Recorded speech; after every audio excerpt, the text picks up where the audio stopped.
Hi, I'm Amelia. I'm 46 years old. This last year and a half has been nothing short of a nightmare. I lost my son to cancer and my husband to an affair. I've been through a lot, and I was recently told to try venting my emotions through writing, so here I am. I'll start from the beginning. I met my ex-husband Robert when we were in college. We were very similar, so we got along great.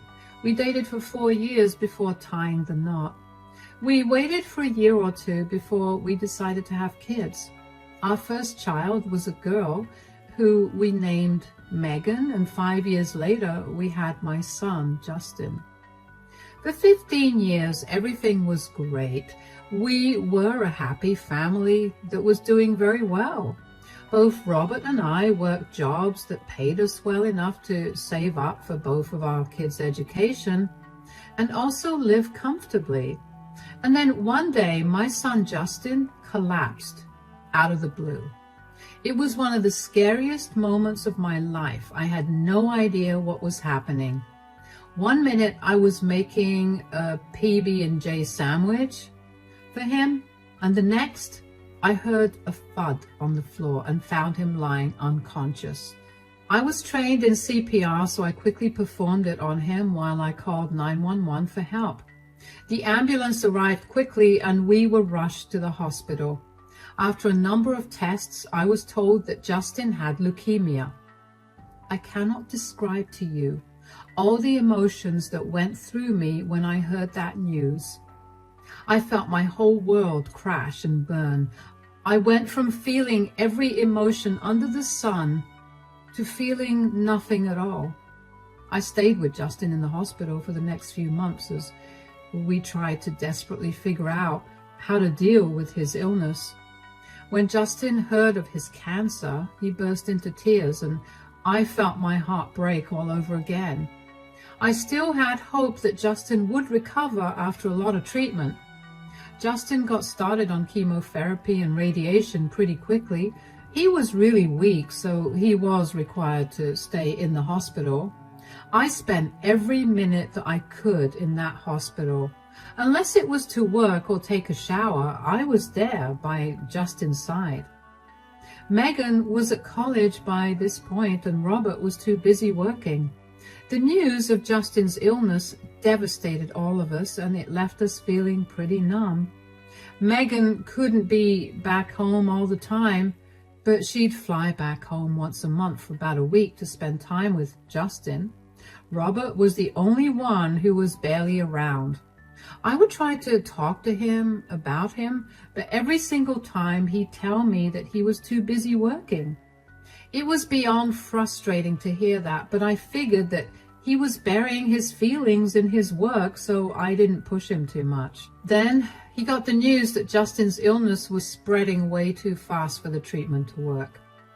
He was given a month at best. That month, Megan stayed back for 3 weeks. I took off from work and spent all my time with Justin. Once again, only Robert was missing. One day, Justin specifically asked if his dad could see him.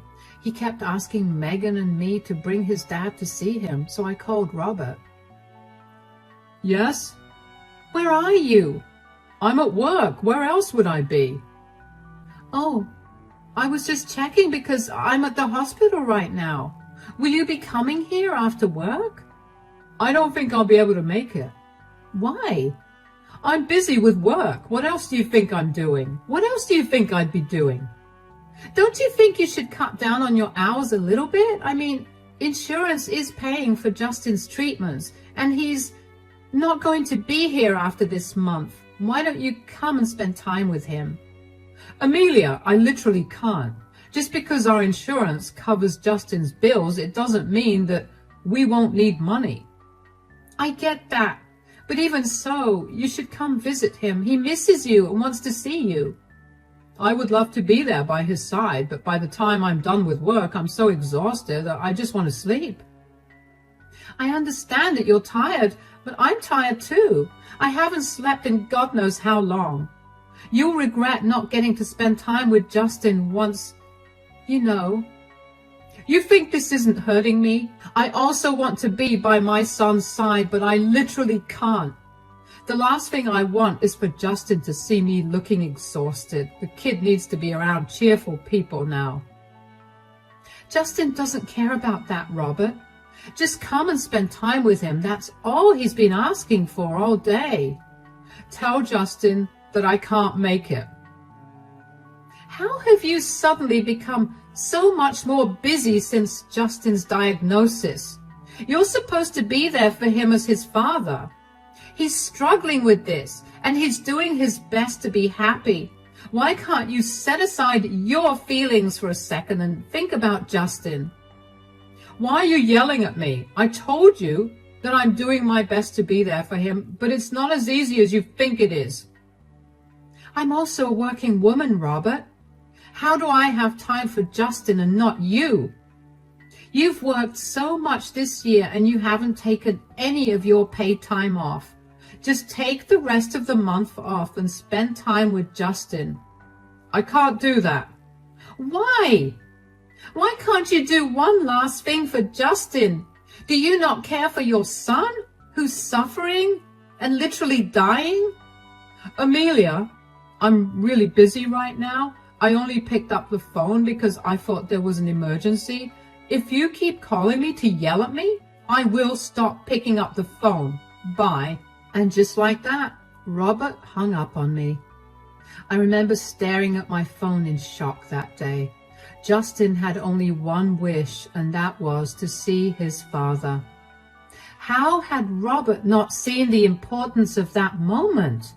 Did he not realize that he would no longer have time with Justin?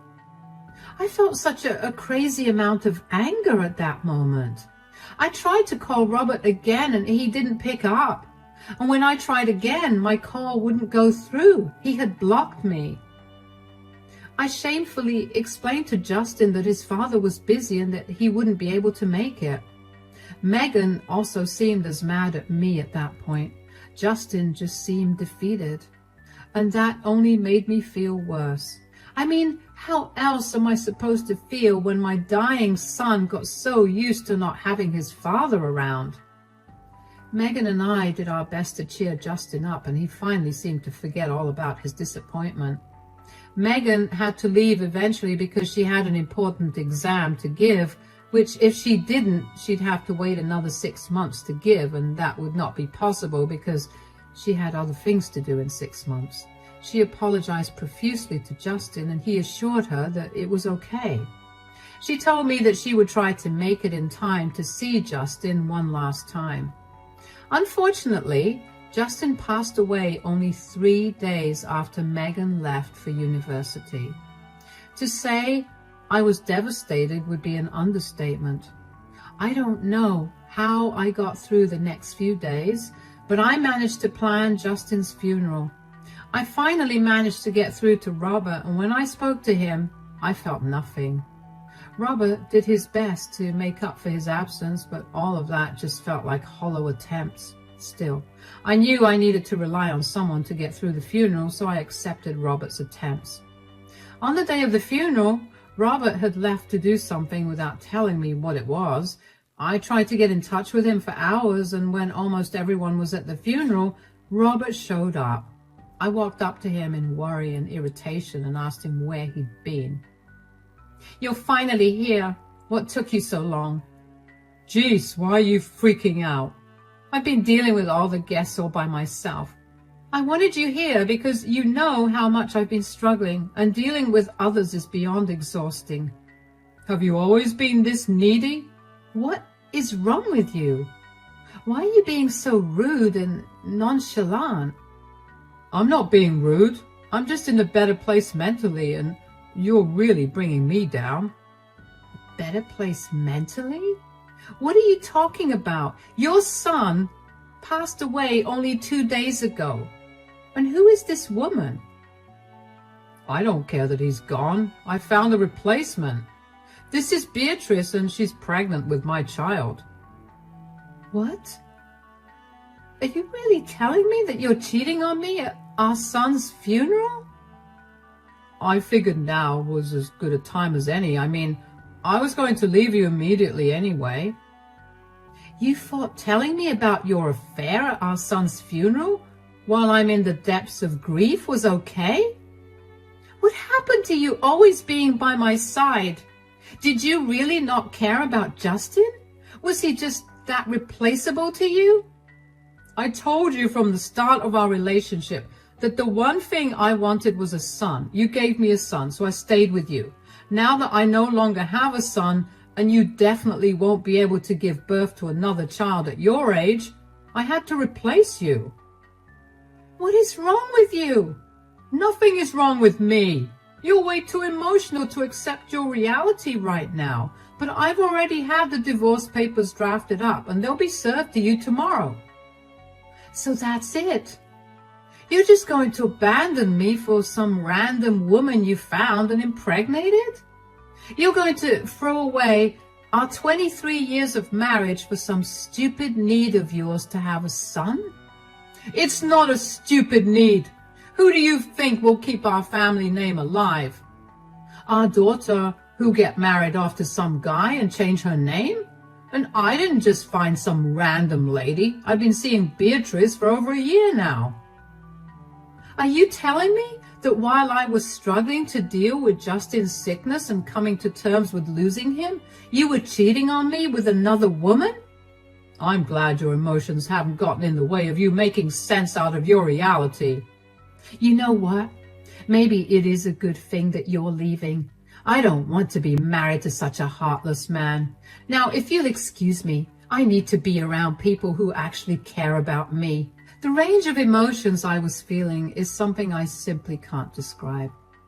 I went from feeling angry to hurt to betrayed to sad to glad. And all of that was piled on top of the huge amount of guilt and grief that I had already been feeling. My son was gone. I could no longer hold my baby in my hands anymore. And there was nothing I could do to keep him by my side either. I was beyond mad at Robert, though. There was no reason for him to reveal his affair to me at Justin's funeral. I don't know if he wanted to humiliate me or if he was genuinely stupid. I decided to keep my distance from Robert because being around him would trigger way too many emotions, and I was not in the mental space to handle so much. About an hour into the funeral, Megan arrived. Her flight got delayed, and when she arrived, she looked a mess. I ran up to her and hugged her as hard as I could. I could not imagine what she was going through. She and Justin were as thick as thieves, and they'd always had dreams of doing a variety of things when they got older. Everything had come crashing down, and Megan couldn't bear that. I decided to not tell Megan about the divorce or Robert's affair because I thought that she was going through enough anyway. Hi, Mom. I'm so sorry I'm late. I did everything I could to get here as quickly as I could. It's okay, darling. As long as you're here, that's all that matters. I feel horrible that I couldn't be by Justin's side while he was on his deathbed.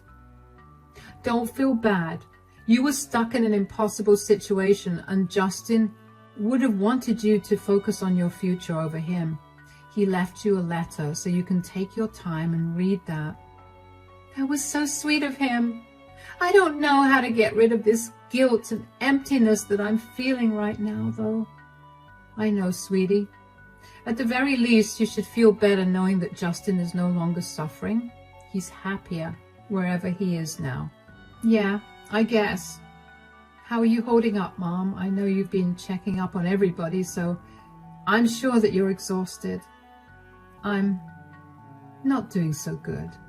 I don't want to bring up other things right now, but I'm barely managing to hold myself together. Other things? What are you talking about? It's okay, we can talk about this after the funeral when everybody's gone back home and it's just our family. What do you mean? What's going on? Please tell me. It must be really serious if you aren't telling me right now.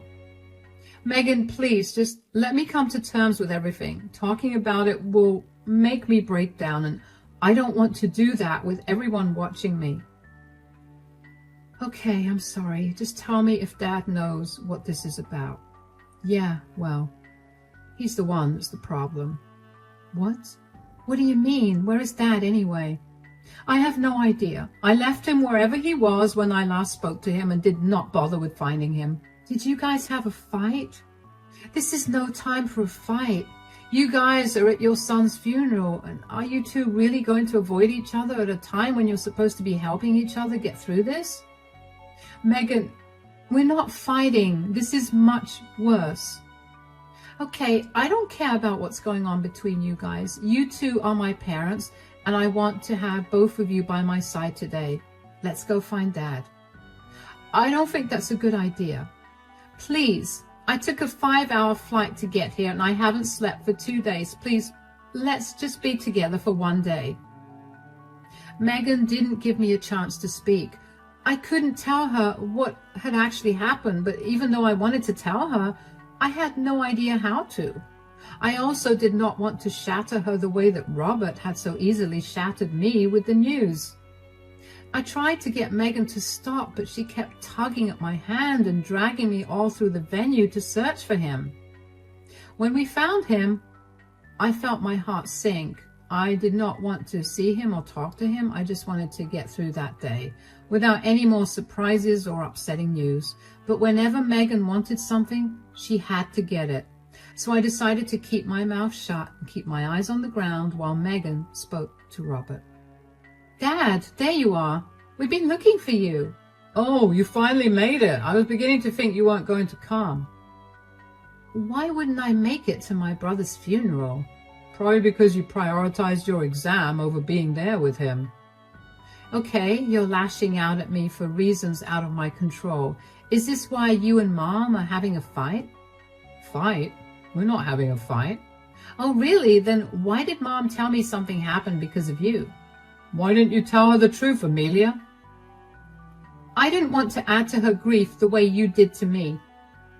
What is going on? Could one of you please just tell me instead of leaving me hanging like this? I'm leaving your mother. What? I found someone better. You can't be serious. I am. Your mother will get the divorce papers served to her tomorrow. Who did you even find in such a short time? Is this some sort of messed up midlife crisis? This is not a midlife crisis. This is my beautiful girlfriend, Beatrice. We've been seeing each other for over a year and she's pregnant with my child.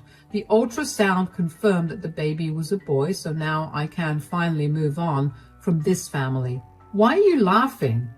Because that baby is not yours. What are you talking about? Do you know her, Beatrice? Not really. Oh, give it up, Beatrice. Of course I know you. What? What's going on, Megan? Beatrice goes to my university. Surely you should have known that, Dad. I didn't know that. You're having a baby with a person you barely know. That's good for you. Also, she was my best friend's girlfriend up until 4 months ago. He found out she was cheating on him. Yeah, with me, I know that. Wow, you're okay with knowing that you were also disrupting another relationship? Just how much of a scumbag are you? That's enough. Come on, Robert, let's leave. I've heard you get insulted enough. They don't know what our relationship is like, and I'm tired of them judging us. Of course you want to leave. You know, Dad, the person she was cheating on was not you. What are you trying to say, Megan? I'm saying that child cannot be Dad's because Beatrice cheated on my best friend with one of his friends. Turns out she got pregnant by him, and when she told him, he wanted nothing to do with her, so she came running to you. That baby is her other affair partner's child. But she's trying to play it off as Dad's because she knows that he'll pay for her and the baby. What? Do you really hate your dad this much? Why would you invent such crazy stories? Robert, let's go. She's trying to ruin our relationship because she's hurting. You can leave, Dad, but I know her true nature better than you do. Maybe do a DNA test before you go around claiming random women you've cheated with have your baby. I was shocked to hear what Megan had said. I never really believed in karma coming back to bite you, but I was watching that happen in real life in front of my eyes. Robert started trembling as soon as Megan revealed the truth to him, but of course Beatrice took him away from the situation before he could embarrass her in front of everyone else too. I knew Robert long enough to know that what Megan said was going to stick in his brain and continue to irritate him until he did something about it. I asked Megan if what she said was true or if she just made that up to get a rise out of her dad, but she told me that she was being very serious. She didn't show any emotions throughout the rest of the funeral, but I knew that she was hurting inside. Still, I was so grateful that she stood up for me. I hate confrontations, and I hate being rude even more. Even if it's at the expense of me getting hurt, I can't help but be nice. I'm so glad that that quality of mine did not rub off on Megan, and she put her dad in his rightful place. A lot of people witnessed what had happened, although not all of them heard what we had been talking about. Thankfully, nobody said a word about it, and instead they chose to give Megan and me the space to grieve over the loss of Justin. I still couldn't believe that my son was gone, and even more than that, so was my husband. How could Robert have been so selfish? What had I done to deserve this treatment at the lowest point in my life? After the funeral, Megan stayed with me for a week. We held each other as we cried, and we learned to get used to a life without Justin together. We also talked about what it would be like with Robert around, and that was when I learned just how much Megan hated Beatrice. Apparently the girl had a history of cheating and being the affair partner in many relationships. Megan was even more disgusted with her dad for being with a girl who was the same age as his daughter. I hadn't even stopped to think about that, but when Megan brought up Beatrice's age, I couldn't help but feel a deep sense of disgust fill me up. Like Robert said, I got served with divorce papers the day after the funeral. I wasted no time signing it and sending it back. I wanted nothing to do with that vile man. And I realized that I was actually a little glad that he left my life when he did, because that meant that I could deal with a whole load of grief instead of experiencing it in shockwaves. After the week that Megan spent with me, she went back to her university and I was truly left alone. It took a while for me to adjust to the new loneliness, but I managed to get along by immersing myself in work and through therapy. About 2 weeks after Justin's funeral, somebody rang the doorbell. I looked at the camera footage from my doorbell and saw that it was Robert. I'm not going to lie. I felt rage coursing through my veins at that point. I ignored him, but he kept ringing the doorbell, so I opened the door and did not try to hide my annoyance. "What are you doing here?" "Megan was right. Beatrice lied to me." "Okay, what do you want me to say about that?" "Nothing. I don't know. I just wanted to let you know how sorry I am." "Telling me that you're sorry isn't going to change what you did." "I know. I feel terrible, and I guess apologizing was the only way for me to feel better. But it doesn't look like you're going to forgive me, huh?" "Forgive you? While you were out there cheating, I was the one consoling Justin when he found out that his illness was terminal. I stayed in the hospital for over a month with him and barely slept or ate food. Every time I called you for help, you'd tell me you were busy. I had no one to support me. You looked down on Megan for not being able to make it to Justin's side while he was dying, but you conveniently left out how you were also not there." "I know. That's why I'm apologizing. You've been an amazing mother to our children. I repaid you with the worst thing in the world at the worst time." "I'm glad you at least recognize that." "I know that you still haven't forgiven me, but do you think that you could? I would love to come back to you. As messed up as this sounds, the entire time I was with someone else, I couldn't help but compare her to you. I refused to accept how badly I was messing my life up because I was not thinking straight. You really have been the best woman in my life, and I would love for you to take me back." "You sound insane. There is no universe in which I'd take you back. If I was truly the best woman you've ever known, you would have stepped up and been there for me when I needed you the most. Did you think I'd take that as a compliment? You disgust me in every sense of the word. Never have I met a more pathetic man than you." You don't have to be so mean. I don't have to, but I want to. The last year has been a nightmare for me, and not once could I rely on you. On top of that, you chose Justin's funeral to tell me that not only were you having an affair, but also that you didn't care about Justin not being here because he was replaceable to you. I was grieving. I wasn't thinking straight. I am grieving too. Does that give me the right to go to sleep with a bunch of people and put my husband down at his lowest? Listen to yourself and hear how crazy you sound. Please leave me alone. I signed the divorce papers like you wanted. I never want to see you again. Amelia, please listen to me. I slammed the door in Robert's face. I couldn't believe the nerve that he had to not only come back but also ask me to take him back. Robert kept knocking on the door for a while until he eventually gave up and left. He was lucky that he gave up when he did because I was just thinking of calling the police. I immediately called Megan after he left. I told her about everything that had happened and asked if she knew what exactly went down between Robert and his affair partner. Megan then told me that Dad forced Beatrice to get a DNA test done. Initially, Beatrice was very reluctant to get the DNA test done. She tried every tactic in the book to get Robert to change his mind, but when that didn't work, she gave in and did the DNA test. Well, surprise, surprise, the baby was not Robert's. He kicked her out and she came crying back to Megan's best friend. She told him all of this and promised to remain faithful to him if he helped her raise the child she was carrying. I couldn't believe how delusional the woman was. Megan and her best friend have also washed their hands of Beatrice, so that was all the update I had on that. I was glad that Robert's selfish actions finally caught up with him. He lost his family because of his selfishness, and now he's all alone.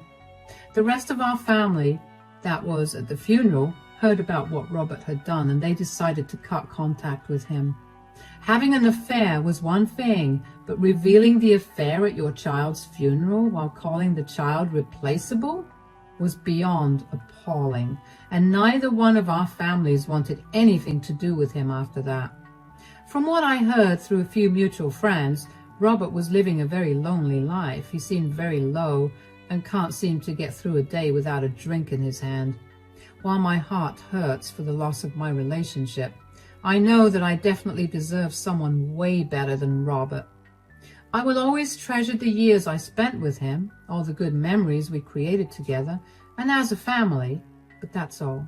He means nothing to me now, and even though it hurts to say that, that is the truth. Our divorce is still being processed, and thankfully, Robert is not making things harder. He's being amicable. And even though I want to do nothing more than yell at him at the top of my lungs for ruining our family in the worst way possible, I'm being civil with him. Megan begged me to look into therapy, and even though I was very skeptical about it, I scheduled a few sessions for myself, and honestly, I can already feel myself healing.